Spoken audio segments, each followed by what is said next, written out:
Hey guys, it's your boy Mauzy, and today I am bringing you my overall feedback of Immortal Gates of Fire after that alpha test in the weekend of the 5th and 6th of August. It was a really cool experience, got to meet a few people. I'm still playing on and off ever since. It's a bit harder to find people right now, but it's a really cool experience overall. Sorry, I'm going to mute my phone for a couple of seconds here. I'll let this video play in the background just to have something there, you know, for entertainment and for like purposes of seeing what's happening while I am talking about stuff that is actually noted here into a notepad. Yes, I'm an old school guy. I use a notepad, but whatever. we're not here to judge my decisions here. So as you can see, the game is literally in alpha. I've been playing a bit before the pre-alpha. Actually, I don't even know if I never played the pre-alpha. I started playing when the alpha became a thing.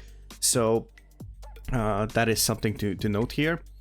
So I got a key from Mr. Santa Claus, so huge shout out to Santa, one of the funniest people and one of the best Origin players in IGP for now, I think, and the resident Walter enjoyer and Walter advocate.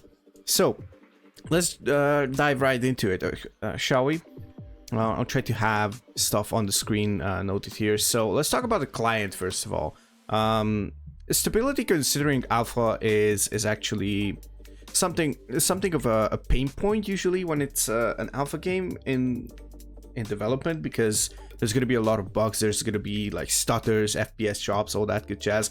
And I remember when I played before this alpha playtest, open alpha playtest weekend, the client was super bad. I installed the client, reinstalled the client a couple of I want to say days before this event, and I was surprised how well it is done actually. And I saw all the improvements that the client has and all that good jazz, so props to that. I also have like a video going through the client, like an introduction with the units and the tech trees and everything. You can check it out on my here on my YouTube channel, the Mauzy TV channel. And I have to give some kind of a shout out to whoever designed the whole connection side, or did I call it client side? I don't know how to call that.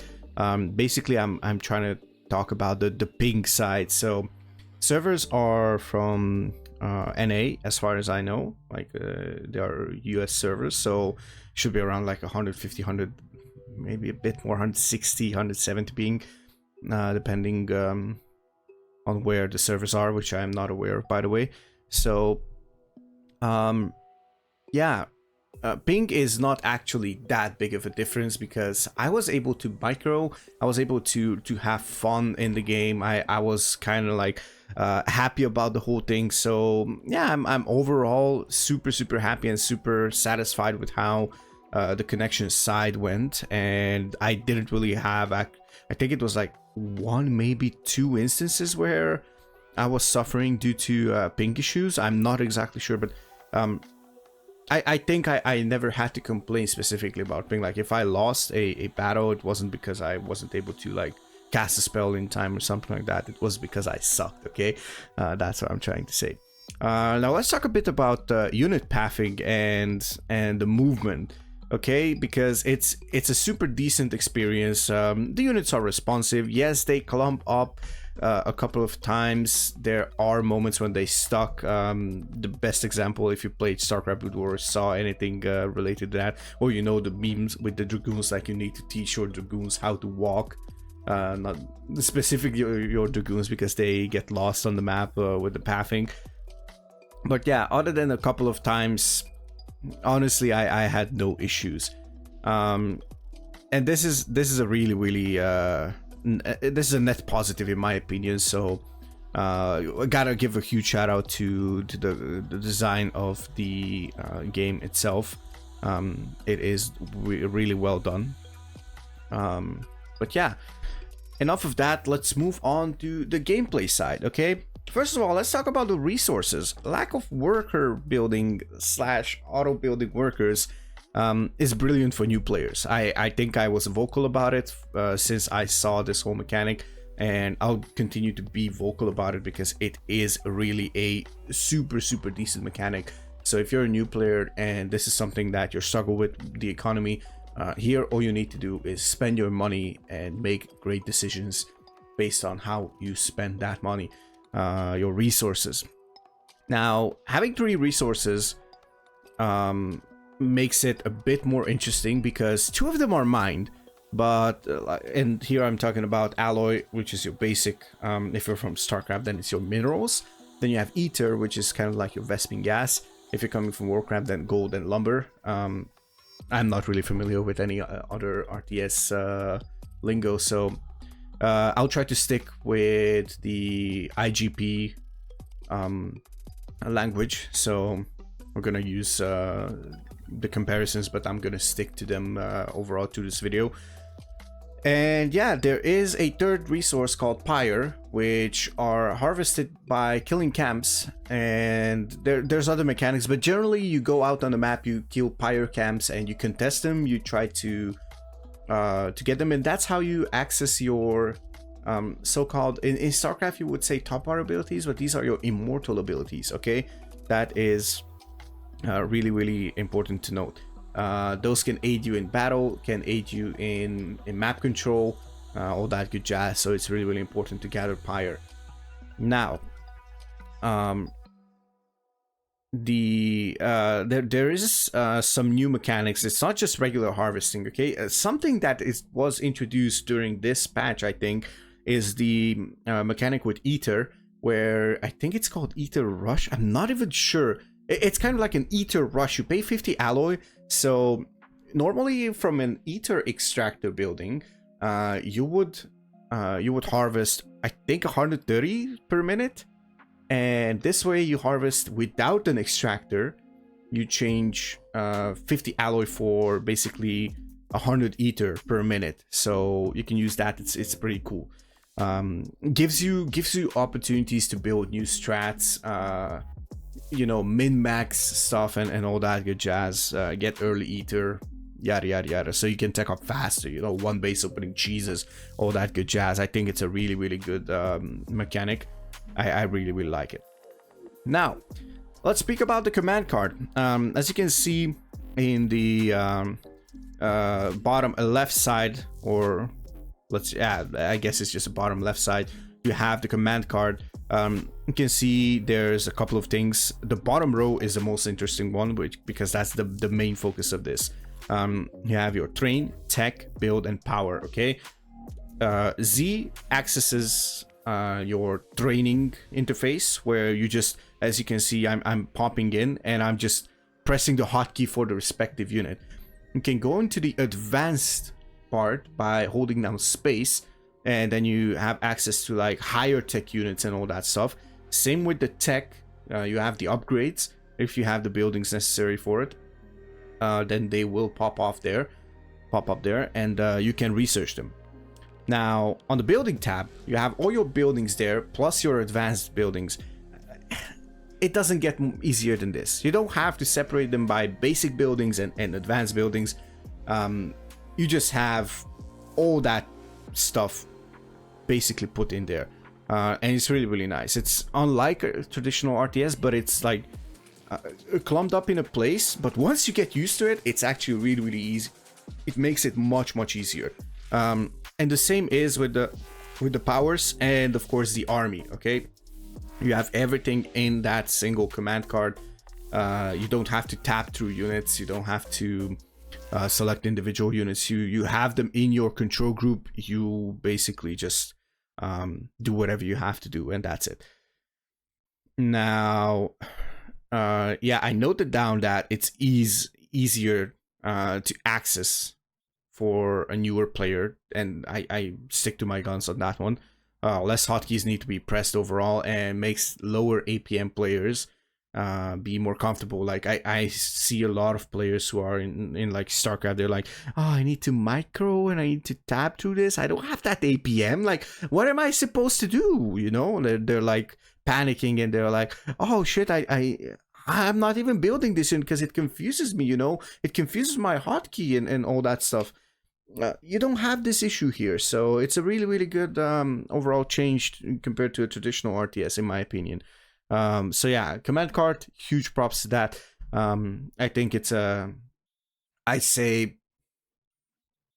10 out of 10, 9.5 out of 10. You know why 9.5 out of 10? Because you have your upgrade buildings where you can get attack and defense upgrades, and that one doesn't pop up on the tech command card as far as I'm concerned. So maybe it's just me, I'm missing something, but I always had to put it on a hotkey to access it faster. Otherwise I would forget about it or would just not get it. But anyways, that's about it from the command card and how to build stuff and all that jazz. Let's move on to like unit building, units, buildings, upgrades, and the tech itself. Like let's just dive deep into this. So you have something, if you look at the minimap on the right side, there's like bars, and you can see next to the clock there currently there is 111 out of 112, and there's like a population icon. That is your maximum population, your cap, your current cap. And it's important to note that you don't have population cap increasing buildings structures in Immortal Gates of Pyre. Okay, you build unit training just to use the whole thing. So you put down structures, you construct structures that allow you to train more units. There's 3 types. There is your basic infantry, so-called basic infantry, I call them. So your basic tier 1 units, you have your tier 1.5, tier 2 type of units, and you have your flying units. And of course, once you unlock certain stuff, you unlock higher tier units as well. So basically, I think only the first unit producing building is the one that has only like tier 1 units, which are honestly, they are strong as well in my opinion. So if you like mass them up and just have like a really good setup and fight pretty well with your immortal abilities, then you can just overwhelm your opponent, in my opinion. But obviously spellcasters are a nice addition to have, as well as some harassment units. So you have all kinds of units, which is really good.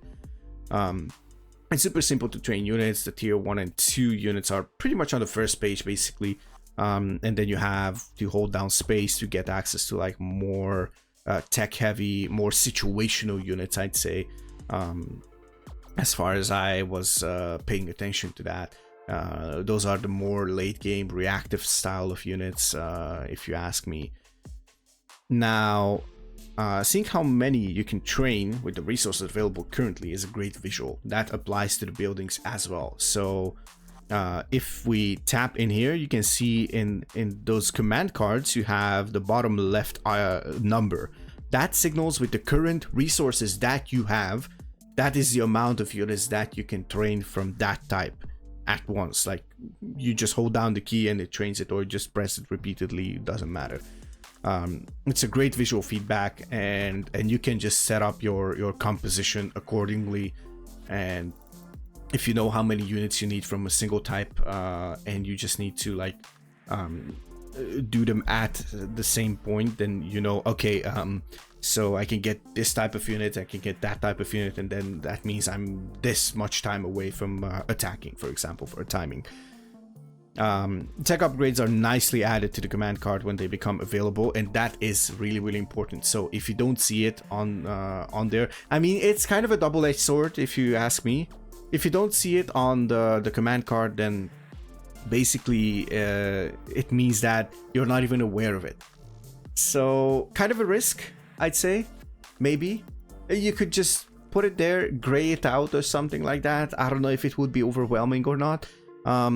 But yeah, I guess an additional tooltip in the learn tab would be really awesome to have. So Probably just work on that. Maybe if someone from Sunspear Games just watches this and has like a decent idea on how to make it, how to make the players aware that there are upgrades.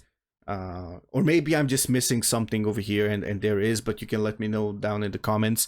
I'd be really, really happy to actually know it. So yeah.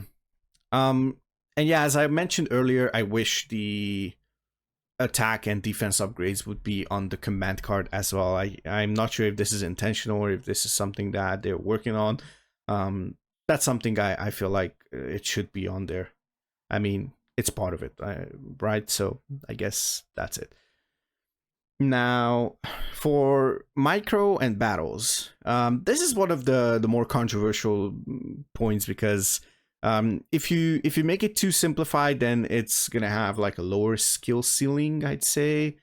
If you make it overcomplicated, then it's gonna be a super high skill floor. Okay, so I think Immortal Gates of Pyre does a really, really good job when it comes to this combination, like finding the golden middle road.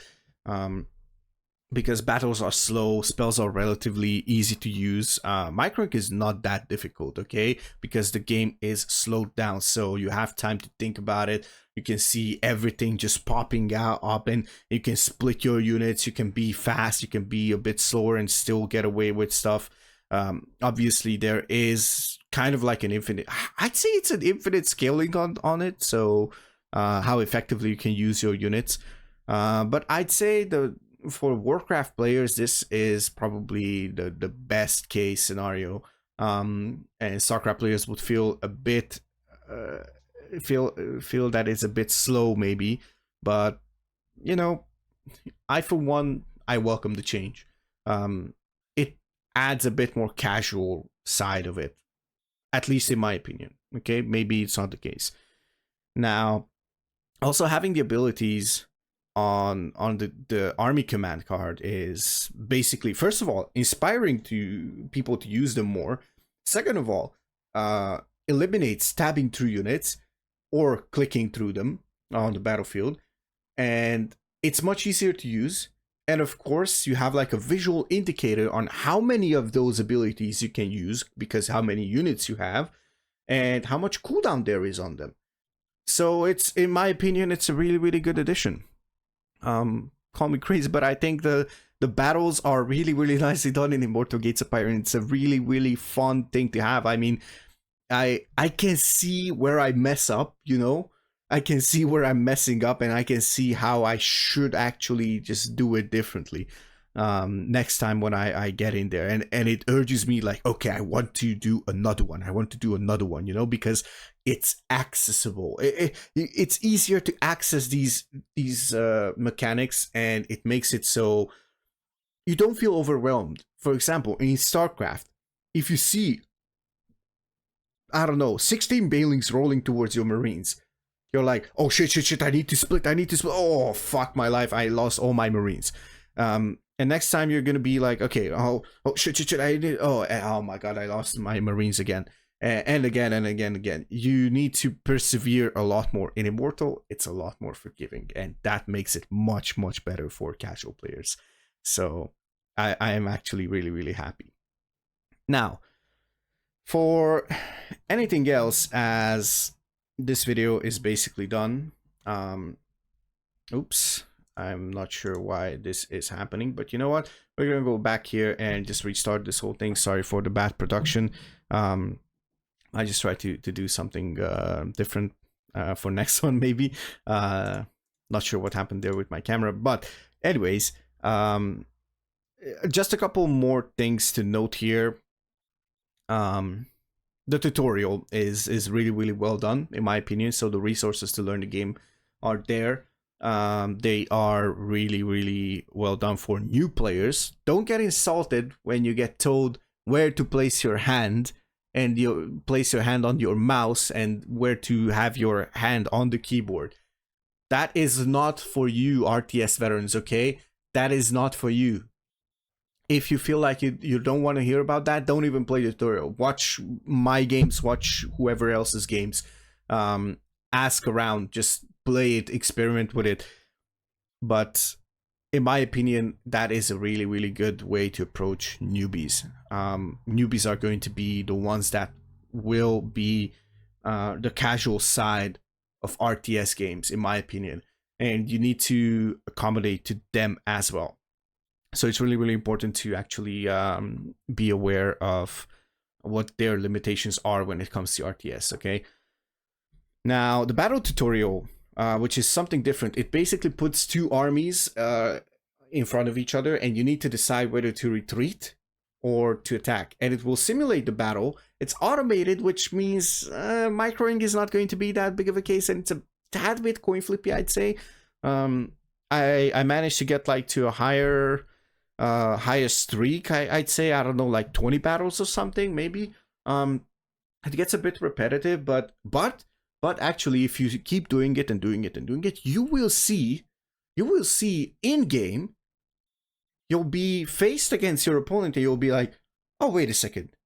Oh, I need to retreat. You know, I cannot win this fight. Or, oh, wait, I have more, or I have better tech units. Okay, let's do this. And it's going to eliminate, like, I'd say 80% of the situations where you need to judge if you can fight it or not, and where it's just like overwhelmingly too much and you need to retreat, or where it doesn't matter if you just A move and just obliterate your opponent because you have too much. So I mean, the 20%, it's gonna come down to microing. You know, you can kind of like make it closer by microing, but that's it. I'd love to.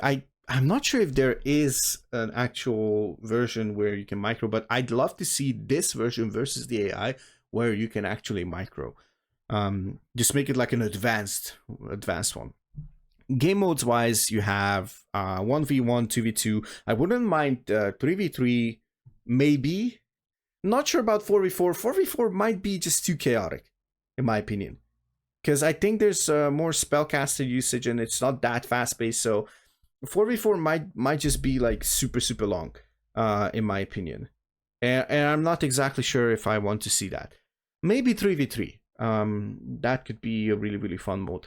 I'd love to see the co-op version be a single player version as well, because there is co-op. It's a welcome addition, but there's a couple of players who are going to be overwhelmed by playing with others, you know, the ones that just want to chill out and just like challenge themselves, you know, versus the AI. Also, playing versus the AI should be a thing, in my opinion. I hope there's going to be an AI. I'm fairly certain that there is going to be a way to play against the AI. I'm not expecting them to put everything into an alpha, but I'm just like, you know, if they had these ideas, I'm just confirming that these are ideas that should be in the game, in my opinion, at least. Because sometimes I'm like, okay, I want to test out something, but I don't want to play by myself. I want to like have a timing or something, you know, and just compare myself to like a certain level or something. So an AI would be really, really good in this case. Now, the Learn tab. The Learn tab is something really, really good. I wish there was more and more in-depth tooltips, you know, maybe make like a separate unit tooltips, or just like complete it with like visuals on this building gives you access, like they light up on the Learn tab. That is really, really cool in my opinion, and that makes it a lot easier to know what unit requires what kind of tech. But when it comes to upgrades, I would rather see like a list of upgrades for that unit and be able to hover over the upgrades and see which building unlocks it, you know. That would be really, really cool. Or structure, sorry, not building, structure. And yeah, and the last but not the least, of course, which will be my last point here, I wish there was the option to modify your hotkeys in the game. There is an option. If I don't forget, I'll link the video from one of the content creators from the IGP Discord, which shows you how to modify your hotkeys within a game file. So you have to go out of the game and just use basically like manual editing, which I think it's not noob friendly. So if somebody like is like a seasoned veteran of RTS and just has like these this diehard attitude, like, oh, I want like control for my modifier, I don't want to use space to create control groups, I want this and that and the like, yada yada yada, then obviously I'd say it's a better idea to have that available in game. But I'm fairly certain that's going to become sooner or later. Hopefully sooner than later, of course. But yeah, until then, I'll have the video linked in the description where you can actually see how to um, modify your hotkeys. So overall, my thoughts on Immortal Gates of Fire are the ones that you heard. I guess if I have to give it the final rating in the current state, I'd say 8, maybe 8.5 out of 10. There was some kind of minor bugs, some crashes in some games, but it happens. That's why you have the one-click away, easy to access log files, which you can actually post into their Discord, and the devs will look into it. And if it happens multiple times, then they can just figure out what causes it. You know, they can find the similarities between like two logs, and that's it. So yeah, I'd say, you know what, I'd say 8.5 out of 10 in the current state for an alpha game. This is brilliant. I enjoy it a lot.